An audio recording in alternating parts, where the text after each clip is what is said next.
വിശുദ്ധ ലൂക്കോസ് എഴുതിയ സുവിശേഷം 7-ാം അധ്യായത്തിൽ 47-ാമത്തെ തിരുവചനം ധ്യാനിക്കാം. അതിനാൽ ഞാൻ നിന്നോട് പറയുന്നു, ഇവളുടെ നിരവധിയായ പാപങ്ങൾ ക്ഷമിക്കപ്പെട്ടിരിക്കുന്നു, എന്തെന്നാൽ ഇവൾ അധികം സ്നേഹിച്ചു. ദൈവത്തിൻ്റെ അരികിലേക്ക് അടുത്തു കഴിഞ്ഞപ്പോൾ ദൈവം വാരി പൊതിഞ്ഞു സ്നേഹിക്കുന്ന അനുഭവമാണ് ഇവിടെ നമുക്ക് കാണിച്ചു തരിക. പാപിനിയായ സ്ത്രീയുടെ ജീവിതത്തിലുണ്ടാകുന്ന വലിയ മാറ്റം,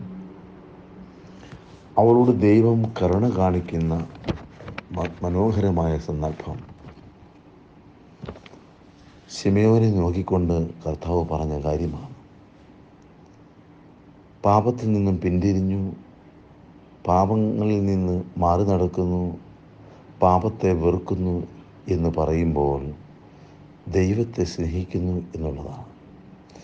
ദൈവത്തെ സ്നേഹിക്കുന്നവനെ ദൈവം 10 മടങ്ങ് സ്നേഹം കൊണ്ട് പൊതിയുന്നു. ആ സ്നേഹമാണ് പാപിനിയായ സ്ത്രീയിലൂടെ നമ്മെ ചൂണ്ടിക്കാണിക്കുന്നത്. അത്രമേൽ ദൈവം നമ്മെ സ്നേഹിക്കുന്നു. നിൻ്റെ കുറവുകൾ എന്തു തന്നെയായാലും, പാപ സാഹചര്യങ്ങൾ എന്തു തന്നെയായാലും, അതിൽ നിന്നെല്ലാം